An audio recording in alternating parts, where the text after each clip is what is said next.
नवी मुंबई महानगरपालिकेच्या गार्डन विभागात 100 कोटींचा घोटाळा, मनसेचा धक्कादायक आरोप, राजकीय वर्तुळात एकच खळबळ। नवी मुंबई महानगरपालिकेच्या गार्डन विभागात गेल्या 5 वर्षात 100 कोटींचा घोटाळा झाल्याचा महाराष्ट्र नवनिर्माण सेना म्हणून आमचा आरोप आहे। 2024 मध्ये नवी मुंबई महानगरपालिकेच्या गार्डन विभागाने खेळणी व ओपन जिमच्या साहित्याच्या खरेदीमध्ये त्याचबरोबर दुरुस्तीमध्ये मोठा घोळ केलाय।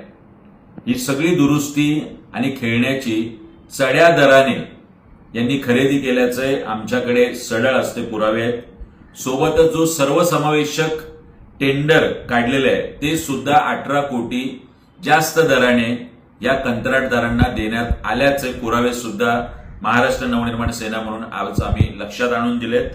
माझ्यासमोर एअर वॉकर असेल, हिप ट्विस्टर असेल, एबीएस बोर्ड असेल, एरो रायडर असेल, त्यांच्यात स्काय एंटरप्राइजेसने दिलेले दर आणि त्याच स्काय एंटरप्राइजेस कडून आम्ही सुद्धा काढलेले दर याच्यात 300 ते 400 पटीचा फरक दिसतोय। जे एअर वॉकर आम्हाला 24,000 पडते त्याच्यासाठी महापालिकेने 89,000 मोजलेत। जे हिप ट्विस्टर आम्हाला 24,800 मध्ये पडते त्याच्यासाठी 59,000 रुपये भरलेत। असे प्रत्येक वस्तूसाठी साहित्य खरेदी करताना मोठा घोळ महापालिकेने केलाय, महापालिकेच्या अधिकाऱ्यांनी केलाय।